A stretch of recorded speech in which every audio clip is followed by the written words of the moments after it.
from Plot 249, Gaba Road. Hot on the heels. Fast, reliable, and informative. Agagwira wo gasokira wano ngatibanna gafuna. Agagwira wo ku 100.2 Galaxy FM.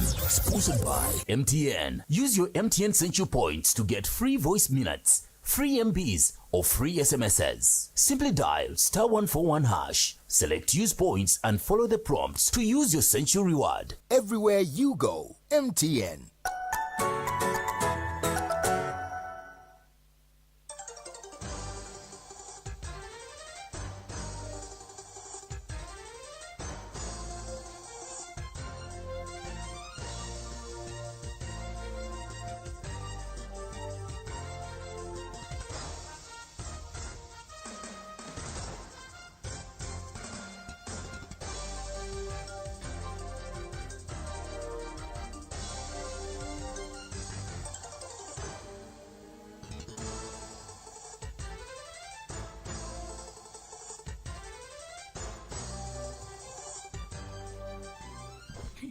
Hello there, it's a very good morning to you and that time for Hot on the Hills. My name is Isamat Pamela.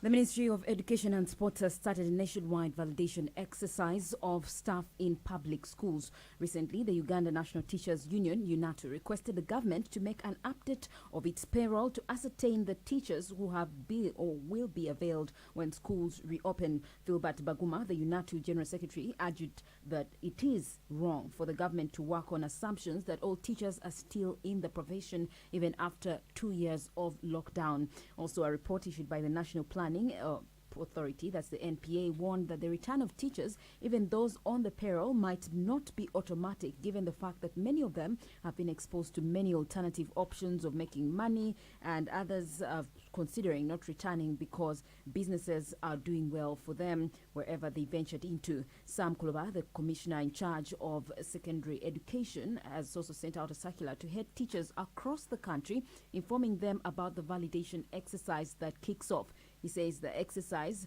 is under the Education Service Commission in conjunction with the Department of Secondary Education, and this is planned to be carried out nationwide to all teaching and non-teaching staff, and all head teachers are required to submit soft copies and hard copies of a list. According to the circular, head teachers have up to November 19th, 2021 to conduct validation program or exercise and also submit the lists that have been requested for. Also, Dr. Asuman Lukwago, the Secretary Education Service Commission, notes that this would be a decision taken by higher authorities depending on if teachers are needed to be added in schools or not after the validation exercise has been done.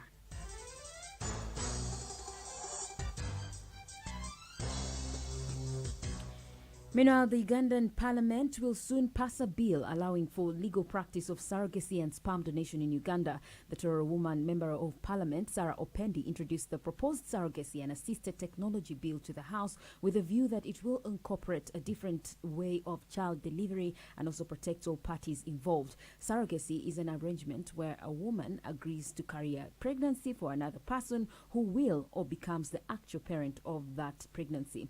Opendi explains that the law will protect surrogate mothers as well as children born out of surrogacy, and she says this will help busy mothers and women facing challenges in childbirth in a step towards the right direction of delivering children at their own way.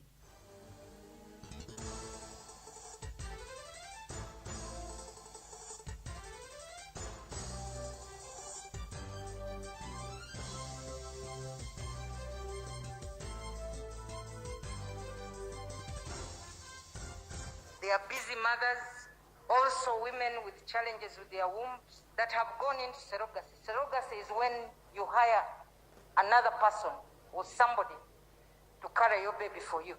And this service, Right Honourable Speaker, is being offered currently. Right Honourable Speaker, there are also donors who donate their sperms and eggs to the various fertility clinics. We are also aware that the government constructed a specialized women's hospital at Mulago, and it is supposed to be offering, it's actually the first public fertility clinic in sub-Saharan Africa. Most of these clinics are actually private. and also aware that WHO recognizes infertility as a disease. And I know where we are coming from, because there are people who have challenges. They are married, but they cannot have a child. So definitely, they are busy mothers, also women with challenges with their wombs that have gone into surrogacy. Surrogacy is when you hire another person or somebody to carry your baby for you. And this service, Right Honourable Speaker, is being offered currently. Right Honourable Speaker, there are also donors who donate their sperms and eggs to the various fertility clinics. We are also aware that the government constructed a specialized women's hospital at Mulago, and it is supposed to be offering, actually the first public fertility clinic in sub-Saharan Africa. Most of these clinics are actually private. And also aware that WHO recognizes infertility as a disease.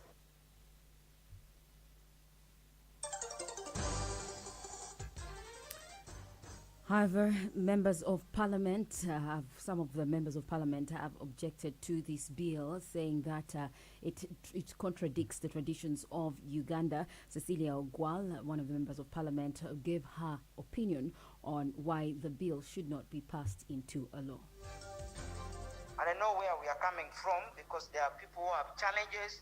They are married, but they cannot have a child. So definitely, they should be facilitated. However, when I reflect back to my Bible, in the book of Genesis, chapter 2, the Bible says, and God on the 6th day decided, let us make man in our image. So now, when you borrow egg or borrow sperm to produce a child, I hope at the end of the day we will not end up with difficulties in claiming whose child this is. I know that Abraham tried by using the house helper to give a child called Ishmael, but it caused Sarah a problem.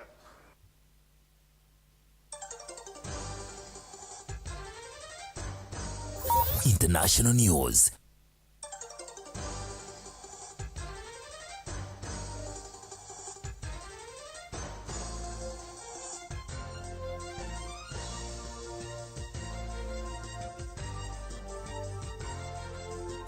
On the international scene, Mali's interim parliament vice president has been freed weeks after he was arrested for public order offences. Issa Kao Njijem was arrested in October, and a ruling on his case is expected in December this year. He was accused of making subversive remarks which were not disclosed. Njijem is a supporter of Mali's president Assimi Goïta, but is a critic of the interim prime minister Kogwel Kokala.